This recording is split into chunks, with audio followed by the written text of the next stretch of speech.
IPL 2025 55వ మ్యాచ్లో SRH మరియు DC జట్లు తలపడబోతున్నాయి. అండ్ ఈ మ్యాచ్ని అయితే ఈరోజు హైదరాబాద్లోని ఉప్పల్ స్టేడియం వేదిక ఆడబోతున్నారు. సో ప్రజెంట్ అయితే మనం ఈ సీజన్లో ఎండ్ గేమ్లో ఉన్నాం. అంటే ప్లే ఆఫ్ రేస్ చాలా వరకు తుది దశకు చేరుకుంది. అండ్ అందులో భాగంగా చూసుకుంటే ఈ మ్యాచ్కు చాలా సిగ్నిఫికెన్స్ ఉంది. ఎస్పెషల్లీ డీసీ టీం వాళ్ళు కనుక ఈ మ్యాచ్లో గెలిస్తే ఒక బిగ్ రిలీఫ్ వస్తుంది. ఎందుకంటే వాళ్ళు చూసుకుంటే సీజన్ చాలా గట్టిగా స్టార్ట్ చేశారు. ఫస్ట్ 4 మ్యాచెస్లో గెలిచేశారు. బట్ తర్వాత చూసాం వాళ్ళ డౌన్ఫాల్. నెక్స్ట్ 6 మ్యాచెస్లో 4 మ్యాచెస్ ఓడిపోయారు. దీనివల్ల టీం ఇప్పుడు points table out side top 4 కనిపిస్తుంది. సో ప్రస్తుతానికి అయితే ఢిల్లీ టీం దగ్గర 12 పాయింట్లు ఉన్నాయి. అండ్ వాళ్ళ చేతిలో 4 మ్యాచ్లు ఉన్నాయి. దీంతో వాళ్ళకి ప్లే ఆఫ్ ఈక్వేషన్ మరింత క్లిష్టంగా లేదు. అంటే మిగిలిన 4 మ్యాచ్లు 3 గెలిస్తే ఈజీగా కళ్ళు మూసుకుని ప్లే ఆఫ్స్కి వెళ్ళిపోతారు. అదే 4 గెలిస్తే టాప్ 2లోకి వెళ్ళేందుకు కూడా అవకాశం ఉండొచ్చు. బట్ అదైతే అంత ఈజీ కాదు. ఎందుకంటే present Delhi team form dip అవుతుంది. అట్ ది సేమ్ టైం వాళ్ళకి ఎస్ఆర్హెచ్తో మ్యాచ్ తర్వాత చూసుకుంటే నెక్స్ట్ 3 మ్యాచ్లు మోతాయి. ఎందుకంటే వాళ్ళు ఈ మ్యాచ్ తర్వాత నెక్స్ట్ 3 మ్యాచెస్లో పంజాబ్ కింగ్స్, గుజరాత్ టైటన్స్ మరియు ముంబై ఇండియన్స్ ఈ 3 పెద్ద టీంలతో ఆడబోతున్నారు. సో దీంతో ఢిల్లీ టీంకి ఆ 3 మ్యాచ్లు గెలవడం అంత ఈజీగా ఉండదు. అందువల్ల ఈరోజు ఎస్ఆర్హెచ్తో మ్యాచ్ చాలా ఇంపార్టెంట్ అని చెప్తున్నా. ఒకవేళ వాళ్ళు కనుక ఈరోజు మ్యాచ్లో గెలిచేస్తే 14 పాయింట్స్తో కాస్త సేఫ్ సైడ్కి వెళ్తారు. నెక్స్ట్ 3 మ్యాచెస్లో వర్స్ట్ కేసు చూసుకుని ఒక్క మ్యాచ్లో గెలిచినా సరే ప్లే ఆఫ్స్కి వెళ్ళేందుకు ఎంతో కొంత ఛాన్స్ ఉంటుంది. అలా కాకుండా ఢిల్లీ టీం ఈరోజు ఎస్ఆర్హెచ్ టీం మీద ఓడిపోతే వాళ్ళకి నెక్స్ట్ 3 మ్యాచెస్ చాలా టఫ్గా మారిపోద్ది. సో ఈ మ్యాచ్లో ఢిల్లీ పాయింట్ ఆఫ్ వ్యూలో చూసుకుంటే డెఫినెట్లీ వాళ్ళకి విన్ అనేది చాలా డెస్పరేట్ అని చెప్పుకోవచ్చు. వేరే ఎస్ఆర్హెచ్ టీం విషయానికి వస్తే వాళ్ళకైతే ప్లే ఆఫ్స్ కథ ఆల్మోస్ట్ ముగిసిపోయింది. ఈవెన్ దో వాళ్ళ టీం పక్కన అఫీషియల్గా ఈ మార్క్ లేకపోయినా సరే వాళ్ళు క్వాలిఫై కాలేరు ఇంకా. ఎందుకంటే ఎస్ఆర్హెచ్ టీం ఓవరాల్గా 14 పాయింట్స్ సాధించగలరు. బట్ ఆల్రెడీ టాప్ 4 ఉన్న టీమ్స్ 14 పాయింట్స్తో ఉన్నారు. అండ్ అందరి నెట్ రన్ రేట్ కూడా బాగుంది. వేరే ఎస్ఆర్హెచ్ టీం చూసుకుంటే నెక్స్ట్ 4 మ్యాచెస్లో గెలిచినా సరే వాళ్ళ నెట్ రన్ రేట్ బాగోలేదు. ఇన్ఫాక్ట్ ప్రజెంట్ ఆ టీంకి ప్లే ఆఫ్స్కి వెళ్ళడానికి కేవలం 0.06% ఛాన్స్ మాత్రం ఉంది. సో నెలిసి ప్రాక్టికల్గా చూసుకుంటే ఎస్ఆర్హెచ్ టీం ప్లే ఆఫ్స్కి వెళ్ళదు. దీంతో వాళ్ళు చివరి 4 మ్యాచ్లో ప్రైడ్ కోసం ఆడాలి. మీరు లాస్ట్ ప్లేస్ పోకుండా చూసుకోవాలి. అట్ ది సేమ్ టైం వాళ్ళకి ఇంకా చివరి 4 మ్యాచ్లో 2 హోమ్ గేమ్స్ ఉన్నాయి. సో దీంతో వాళ్ళు 2 మ్యాచ్లో బాగా హోమ్ గ్రౌండ్ ఎంటర్టైన్ చేస్తే అంతకంటే ఊరట ఉండదు ఇంకా వాళ్ళకి. ఎనీవే ఈ మ్యాచ్లకి అయితే 2 జట్లు కూడా పూర్ ఫామ్తోనే వస్తున్నారు. ఎస్ఆర్హెచ్ టీం తమ లాస్ట్ మ్యాచ్లో జీటీ మీద ఓడిపోయారు. అండ్ డీసీ టీం చూసుకుంటే వరుసగా 2 మ్యాచ్లు ఓడిపోయి మ్యాచ్లో వస్తున్నారు. సో ప్రస్తుతానికి అయితే 2 టీంల ఫామ్ అంత గొప్పగా లేదు. బట్ డెఫినెట్లీ డీసీ టీం ఈ సీజన్ ఎస్ఆర్హెచ్ కంటే చాలా మంచి పెర్ఫార్మెన్స్ ఇచ్చారు. అండ్ ఆన్ ది పేపర్ చూసుకుని వాళ్ళ టీం బాగుంది. అయితే 2 జట్ల మధ్య హెడ్ స్టాట్స్ చూసుకుంటే మాత్రం చాలా క్లోజ్గా ఉన్నాయి. మొత్తం 25 మ్యాచెస్ ఆడితే ఎస్ఆర్హెచ్ టీం 13 మ్యాచ్లో గెలిచారు. వేరే డీసీ టీం 12 మ్యాచ్లో గెలిచింది. అలాగే లాస్ట్ 5 మ్యాచెస్లో చూసుకుని ఎస్ఆర్హెచ్ వాళ్ళు 2 గెలిస్తే డీసీ టీం 3 గెలిచింది. సో 2 జట్ల మధ్య కాంపిటీషన్ అయితే నెక్టానిక్గానే కనిపిస్తుంది. అయితే ఆడ చూసుకుంటే మాత్రం ఢిల్లీ వాళ్ళు వైజాగ్ వేదిక ఎస్ఆర్హెచ్ టీంని చాలా డామినేట్ చేశారు. అండ్ ఆల్సో ముందు చెప్పుకున్నట్టు ఆడ ఎస్ఆర్హెచ్తో కంపేర్ చేసుకుంటే బెటర్ పర్ఫార్మెన్స్ ఇస్తున్నారు. దీంతో ఖచ్చితంగా డీసీ టీమే ఈ మ్యాచ్లోకి ఫేవరెట్స్గా బరిలోకి దిగుతారు. ఇక ఈ మ్యాచ్ ఆడిపోయి ఉప్పల్ స్టేడియం యొక్క పిచ్ రిపోర్ట్ చూసుకుంటే చాలా వరకు బ్యాటింగ్ ఫ్రెండ్లీ వికెట్. నార్మల్గా ఈ గ్రౌండ్లో ఎక్కువగా భారీ స్కోర్లు చూస్తూ ఉంటాం. బట్ ఏడాది ఏమైంది కానీ ఒక మ్యాచ్లో భారీ స్కోర్ వస్తుంది, ఒక మ్యాచ్లో చాలా తక్కువ స్కోర్స్ వస్తున్నాయి. ఎస్పెషల్లీ ఎస్ఆర్హెచ్ మరియు పంజాబ్ జట్ల మధ్య జరిగిన మ్యాచ్లో చూసాం ఆల్మోస్ట్ 500 రన్స్ వచ్చాయి. కానీ నెక్స్ట్ మ్యాచ్లో ముంబై టీంతో అన్నప్పుడు చూసాం very low scoring game. 2 టీంల score కలిపి కనీసం 300 కూడా దాటలేదు. సీజన్లో ఉప్పల్ వికెట్ కాస్త అన్ప్రెడిక్టబుల్గా ఉంది. బట్ ఈ మ్యాచ్ కోసం అయితే ఒక బ్యాటింగ్ ఫ్రెండ్లీ వికెట్ ఉంటుంది అనుకుంటున్నా. ఎందుకంటే లాస్ట్ మ్యాచ్లో చూసాం ఎస్ఆర్హెచ్ బ్యాట్స్మెన్ చాలా స్ట్రగుల్ అయ్యారు ముంబైకి అగెనెస్ట్గా. దీంతో మరోసారి అలాంటి వికెట్ ఇచ్చే ప్రయత్నం చేయకూడదు. పైగా డీసీ టీం దగ్గర చాలా స్ట్రాంగ్ స్పిన్ అటాక్ ఉంది. దీంతో ఏమాత్రం స్లో వికెట్ ఇచ్చినా వాళ్ళు రెచ్చిపోతారు. సో ఎస్ఆర్హెచ్ టీం యొక్క స్ట్రెంత్ వచ్చేసి వాళ్ళ బ్యాటింగే. దీంతో ఒక మంచి బ్యాటింగ్ ఫ్రెండ్లీ వికెట్ ఉండే. ఎలానో మీ బౌలర్స్ బాగా పెర్ఫామ్ చేయట్లేదు. దీంతో మీరు కంప్లీట్లీ బ్యాటింగ్ మీద భారం వేసి మ్యాచ్లు గెలవడానికి ప్రయత్నించాలి. అలా కాకుండా స్లో వికెట్ ఇచ్చి మ్యాచ్లు గెలుద్దామంటే వర్కౌట్ అవ్వదు. ఇక గ్రౌండ్ యొక్క స్టాట్స్ విషయానికి వస్తే ఇప్పటివరకు మొత్తం 82 ఐపీఎల్ మ్యాచెస్ జరిగాయి. అండ్ 82 మ్యాచ్లో ఫస్ట్ బ్యాటింగ్ చేసిన టీం 35 మ్యాచ్లో గెలిస్తే చేజ్ చేసిన టీమ్స్ 47 మ్యాచ్లో గెలిచాయి. అలాగే గ్రౌండ్లో ఫస్ట్ ఇన్నింగ్స్ యావరేజ్ స్కోర్ చూసుకుంటే 163 రన్స్గా ఉంది. సో క్లియర్లీ స్టాట్స్ బట్టి చూసుకుంటే చేజింగ్ చేసిన టీమ్స్కి బాగా అడ్వాంటేజ్ కనిపిస్తుంది. మేలీ ఆడ చూసాం చివరికి గ్రౌండ్లో ఆడిన 4 మ్యాచ్లు కూడా చేజ్ చేసిన టీమ్సే గెలిచాయి. సో దీంతో మ్యాచ్లో టాస్ గెలిచిన కెప్టెన్ ముందుగా ఫీల్డింగ్ తీసుకోవడం ఒక ఆటోమేటిక్ చాయిస్లా కనిపిస్తుంది. ఇక ఈ గ్రౌండ్లో 2 టీంల యొక్క రికార్డ్ చూసుకుంటే ఎస్ఆర్హెచ్ టీంకి జనరల్గా చాలా మంచి రికార్డు ఉంది. బట్ ఏడాది మాత్రం స్ట్రగుల్ అవుతున్నారు. మొత్తం 5 మ్యాచ్లు ఆడితే 2 గెలిచారు, 3 ఓడిపోయారు.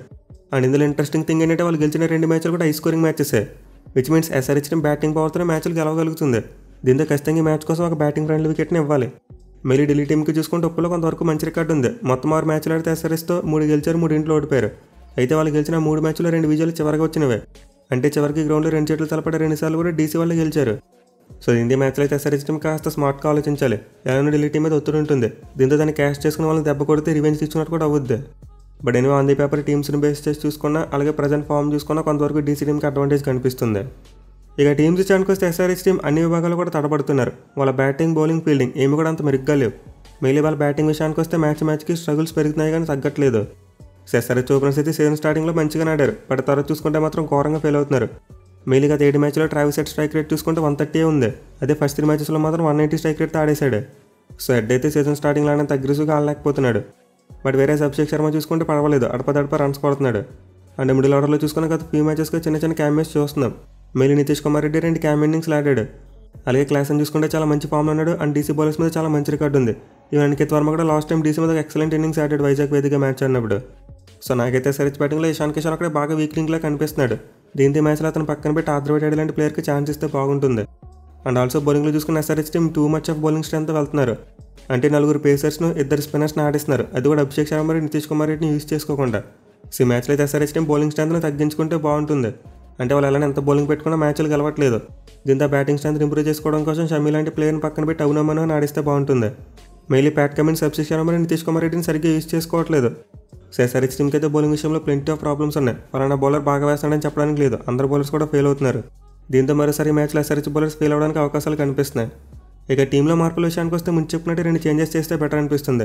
అదేంటంటే ఇషాన్ కిషన్ ప్లేస్లో ఆర్థర్వేట్ తీసుకురావాలి. అలాగే షమీన్ పక్కన పెట్టి ఒక ఎక్స్ట్రా బ్యాటింగ్ ఆప్షన్ కోసం అభినవ్ మనోహర్ని ఆడిస్తే బాగుంటుంది. చూడాలి మరి ఎస్ఆర్హెచ్ టీం వాళ్ళిద్దరికి అవకాశం ఇస్తుందా లేదనేది. ఇక ఢిల్లీ టీం విషయానికి వస్తే వీళ్ళ విషయంలో కూడా ప్రాబ్లమ్స్ కనిపిస్తున్నాయి. మిగతా బ్యాట్స్మెన్ దగ్గర నుండి కలెక్టివ్ ఎఫర్ట్ కనిపించట్లేదు. గత 4 మ్యాచ్లో చూసుకుంటే పర్సనల్గా ఏదో ఒక బ్యాట్స్మెన్ ఆడుతూనే ఉన్నాడు. బట్ అందరూ మాత్రం కలెక్టివ్ ఎఫర్ట్ పెట్టి పెద్ద స్కోర్ సాధించలేకపోతున్నారు. సో అయితే అభిషేక్ పురేల్ మరియు కరుణ్ నాయర్ లాంటి బ్యాట్స్మెన్ దగ్గర నుండి క్యామెల్ చూస్తున్నాం. బట్ లాస్ట్ మ్యాచ్లో ఫ్యాఫ్ డు ప్లెసిస్ ఒక మంచి 50 కొట్టాడు. అండ్ రాహుల్ చూసుకుని అక్షర్ పటేల్ చూసుకున్న మంచి ఫామ్లోనే ఉన్నారు. బట్ టువర్డ్స్ టైం చూసుకుంటే మాత్రం అశుతోష్ శర్మ స్ట్రగుల్ అవుతున్నాడు. సో యాక్చువల్గా డీసీ బ్యాటింగ్ అయితే కొంతవరకు హాట్ అండ్ కూల్గా ఉంది. బట్ మరీ పూర్గా ఉందని చెప్పలేం. నిజంగా వాళ్ళ దగ్గర చాలా మంచి క్వాలిటీ ప్లేయర్స్ ఉన్నారు. దీంతో వాళ్ళంతా కలిసి ఒక మంచి ఎఫర్ట్ పెట్టగలిగితే ఈజీగా ఎస్ఆర్హెచ్ టీంని బీట్ చేసేందుకు అవకాశం ఉంటుంది. ఇక బౌలింగ్ విషయానికి వస్తే యాక్చువల్లీ డీసీ టీంకి ఇదే మెయిన్ ప్రాబ్లం అని చెప్పుకోవచ్చు. గత కొన్ని మ్యాచ్లో చూసుకుంటే వాళ్ళ బౌలింగ్ సరిగ్గా లేదు. మిచెల్ స్టార్క్ చూసుకుని, ముఖేష్ కుమార్ చూసుకుని అంత గొప్పగా వేయట్లేదు. అండ్ ఆల్సో యువరాజ్ నిగా మరి కుల్దీప్ యాదవ్ వికెట్స్ తీయలేకపోతున్నారు. సో యాక్చువల్లీ డీసీ బౌలింగ్ కొంతవరకు లై తప్పింది.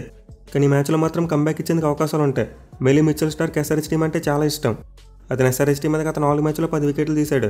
ఇన్ఫాక్ట్ వైజాగ్ వేదిక జరిగిన మ్యాచ్లో చూసాం 5 ఫర్ తీశాడు. సో హిందీ మ్యాచ్లో డీసీ టీంకి మిచెల్ స్టార్క్ చాలా కీ ప్లేయర్గా మారుతాడు. అలాగే కుల్దీప్ యాదవ్ మరియు అక్షర్ పటేల్ కూడా తమ రేంజ్ బౌలింగ్ చేస్తే డీసీ టీం గెలిచే అవకాశాలు ఎక్కువగా పెరుగుతాయి. మెయిల్ అక్షర్ పటేల్ ఆఫ్ లైట్ కొంతవరకు ఫామ్ అందుకున్నట్టు కనిపిస్తున్నాడు. బట్ ఎనివే డీసీ టీం అయితే టీ నటరాజన్ ఎలాగైనా సరే తీసుకురావాలి మ్యాచ్లోకి. ఎందుకంటే అతనికి ఈ గ్రౌండ్లో బౌలింగ్ చేసిన ఎక్స్పీరియన్స్ ఉంది. సో నేను మొన్నటి దగ్గర చూసుకుంటే అతనికి ఇంజరీ ఉందేమనుకున్నాం. బట్ డీసీ టీం అతను వాంటెడ్గా కూర్చోబెడుతున్నారంట. అంటే టీం కాంబినేషన్ విషయంలో అతను ఫిట్ చేయలేకపోతున్నారంట. అండ్ ఈ విషయాన్ని స్వయంగా కెవిన్ పీటర్సన్ చెప్పాడు. సో ఇదైతే నాకు కొంతవరకు ఆశ్చర్యకరంగా అనిపించింది.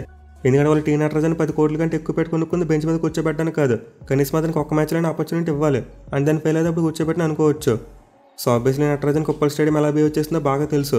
మేలు వాళ్ళ డెత్ బౌలింగ్ చాలా స్ట్రగుల్ అవుతుంది. దీంతో చమీరా లేదా ముఖేష్ కుమార్ ఇద్దరు ఒకరిని కూర్చోబెట్టి నటరాజన్ ఆడిస్తే బాగుంటుందని చెప్పి నా ఒపీనియన్. చూడండి మరి డీసీ టీం మ్యాచ్లో నట్టును తీసుకొస్తారా లేదా అనేది. ఇక ప్లేయర్ బ్యాటిల్స్ విషయానికి వస్తే ప్రత్యేకంగా చెప్పనవసరం లేదు. First battle Travis head versus Mitchell Starc. So ఇప్పటివరకు స్టార్క్ అయితే ట్రావిస్ హెడ్ని చాలా ఇబ్బంది పెట్టాడు.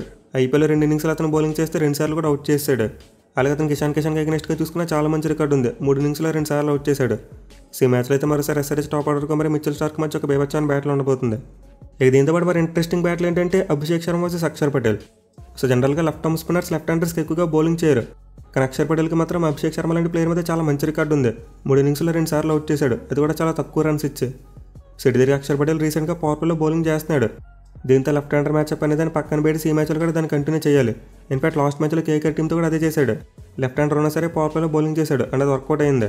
సో ఈ మ్యాచ్లో కూడా అక్షర్ పటేల్ కొత్త బాల్ తీసుకుని పవర్ ప్లేలో బౌలింగ్ చేయడానికి ట్రై చేయాలి. ఇక other side of power play చూసుకుంటే ఫ్యాఫ్కి అయితే ఎస్ఆర్హెచ్ బౌలర్స్ మీద చాలా మంచి రికార్డు ఉంది. మెయిలీ ప్యాట్ కమిన్స్ని అయితే ప్రీవియస్గా చితక్కొట్టేశాడు. అతను బౌలింగ్లో 3 సార్లు అవుట్ అయిపోయినప్పటికీ యావరేజ్ 50 ఉంది. అలాగే స్ట్రైక్ రేట్ 190+ ఉంది. ఈవెన్ షమీ మ్యాచ్ చూసుకుని అతనికి చాలా మంచి రికార్డు ఉంది. సో లాస్ట్ మ్యాచ్లోనే ఫ్యాఫ్ ఒక మంచి ఇన్నింగ్స్ ఆడి ఫామ్లో ఉన్నాడు. దీంతో ఈ మ్యాచ్లో అతను ఒక డేంజర్ మ్యాన్లా మారచ్చు ఎస్ఆర్హెచ్ టీంకి. ఇక చివరికి రాహుల్ మరి చేసిన అన్సరీ మ్యాచ్ కూడా ఒక మంచి బ్యాటిల్ చూడొచ్చు. ఎందుకంటే లాస్ట్ టైం రాహుల్ అతని బౌలింగ్లో అవుట్ అయ్యాడు. అండ్ ఇక్కడ చూసుకున్న కొంతవరకు స్పిన్నర్స్కి స్ట్రగుల్ అవుతున్నాడు. దీంతో మరోసారి ఇద్దరి మధ్య ఒక మంచి బ్యాటిల్ చూసేందుకు ఛాన్స్ ఉంది. సో ఓవరాల్గా చూసుకుంటే ఈ మ్యాచ్లో డీసీ ప్లేయర్స్కే కాస్త ఫేవరబుల్ మ్యాచ్అప్స్ కనిపిస్తున్నాయి.